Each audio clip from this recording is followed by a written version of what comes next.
Hey guys, welcome to a Skyrim SpellSword build guide. This will be a new series on the channel where I make different builds in Skyrim and show you guys how to get the gear, perks, and spells required to start off your game with the said build, and a few tips for the later game chucked in too just to help you guys out there. The build we're looking at today is a SpellSword build for the early game of Skyrim. Whether you want to roleplay as a SpellSword in your save, or if you want to get a good start on your game as said SpellSword, this build guide is for you. So to start off, when you get up to choosing your race, and spend some time making your character, I'm going to recommend an Imperial, since you start off with bonuses to your heavy armor, one-handed, destruction, restoration, and enchanting, which is super handy and basically perfect for this build, to be honest. Picking Imperial will also give you Voice of the Emperor, which calms all humanoids near you for 60 seconds, once a day, which should come in handy if you find yourself in a pickle. But you can really pick any race you would like. I would also recommend a Breton if you'd like to focus on the magic a little more for your SpellSword build. While battling your way through Fort Helgen, try to get a sword, one-handed, and as much heavy armor as you can, as this is going to be the kind of armor we're running for this build for the increased protection, even if it might slow us down a little bit. Once you finish playing through the game's introduction, you want to follow your chosen companion of Hadvar or Ralof until you get to the Guardian Stones, at which point I'm going to recommend picking the Warrior Stone, since that will help your heavy armor as well as your one-handed to level up faster. But the Mage Stone could once again be a good choice if you want to focus on your magic a bit more than your physical damage. I haven't shown any ways to speed up the leveling process in this build guide, since there's plenty of other videos you can watch if you would like to do that.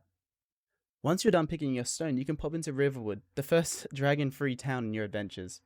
Well, we can do a few things here. We're going to focus on getting the next main quest from either Alvor or Hod, depending on who you side with in the tutorial, and get the quest to go to Whiterun. After getting this, you will go into the Riverwood trader and talk to the owner. He will give you a quest to retrieve his golden claw, which was stolen by some nearby bandits. We're going to want to do this and check his store inventory to pick up some supplies if you need any. If you're on survival mode, you would definitely want to see if he has a backpack for sale for the increased carry weight. You won't regret it. Of course, this only applies if you're using Anniversary Edition or you have the Creation Club content. In this town, there will also be two potential followers you can get.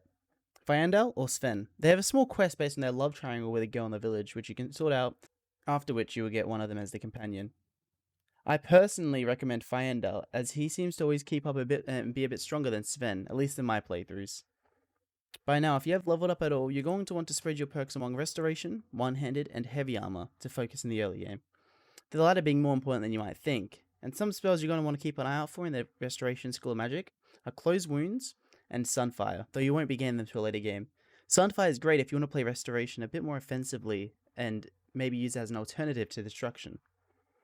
If you are playing Destruction, look out for spells such as Ice Spike and Lightning Bolt to do good damage. Lightning Bolt is very good against mages due to the fact that it also drains their magicka.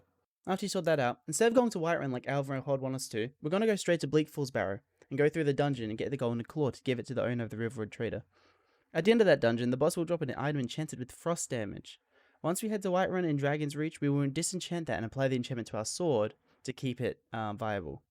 I'm keeping an eye out for any enchanted armor or gear to disenchant, and keep our gear enchanted through the early game to be as efficient as possible. Getting into smithing and enchanting are great ways to help your build stay viable as you level up, especially on the higher difficulties. You can level them up by enchanting the gear you have and making more gear for yourself or to sell for gold. While heading into later levels of the game, keep an eye out for Meridia's Beacon, as that quest gives you access to Dawnbreaker, which can be one of the best swords for this build, with high flame damage and a unique enchantment that deals a lot of damage to undead. Along with Chillrend, which can do a lot of frost damage and paralyze your enemies, which can be attained by the Thieves Guild questline, being a nice alternative if you want to run a ice-only build. It would be pretty cool to have a ice-only SpellSword, I must admit. Well guys, the only other advice I can give you is to keep an eye out for any enchanted gear, get as many enchantments as you can, and keep fishing to vendors to see if you can get better gear, while also clearing out dungeons and getting as much stuff as you can. I hope you enjoy your travels in Skyrim, and that's going to be it for this build guide. If you did appreciate the build guide, I would appreciate if you guys could subscribe and like the video. Commenting also helps a bunch with the algorithm to get this video out there, and I would appreciate it more than anything. I already have a Barbarian and an Archer build coming in within the next week, so that's going to be great too. If you guys have any criticisms or anything, please feel free to chuck them in the comments, and thanks for watching. Peace out.